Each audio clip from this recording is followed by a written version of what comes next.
She slapped me, hard enough that the sound echoed louder than the music.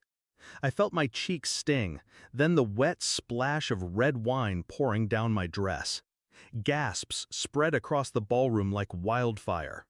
And when I turned, my husband wasn't at my side. He was behind her, behind his sister, nodding, justifying my humiliation. That was the moment the air froze. That was the moment the room turned against me. But I didn't cry. I didn't shout. I stood still, wine dripping from silk, makeup streaked under the chandeliers, and watched them laugh. My husband, his sister, the bride. And then the microphone squealed, and the groom cleared his throat. I met her 5 years ago, my sister-in-law, the golden one. Perfect hair, perfect smile, perfect lies. She played sweet at first, but I learned quickly that her kindness had conditions. She thrived on control, and I, naive, eager to fit into their family, was an easy target.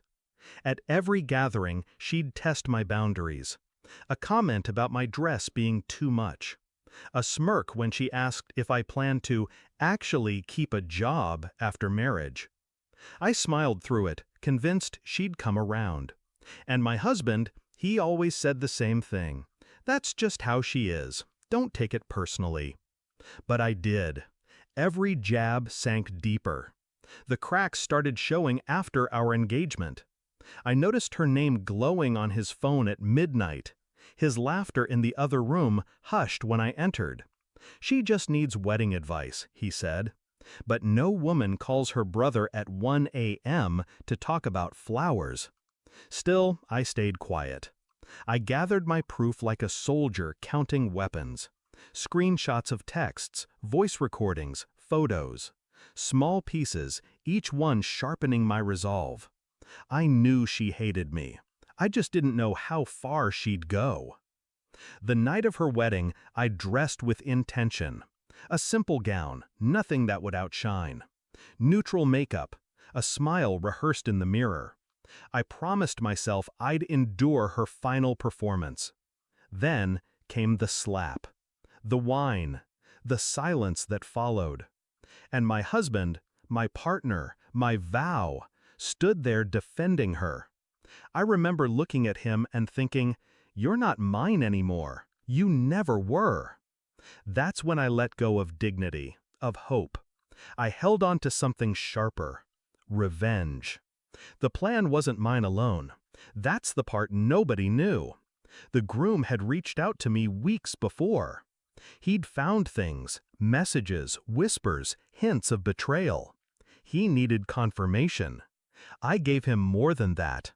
I gave him evidence.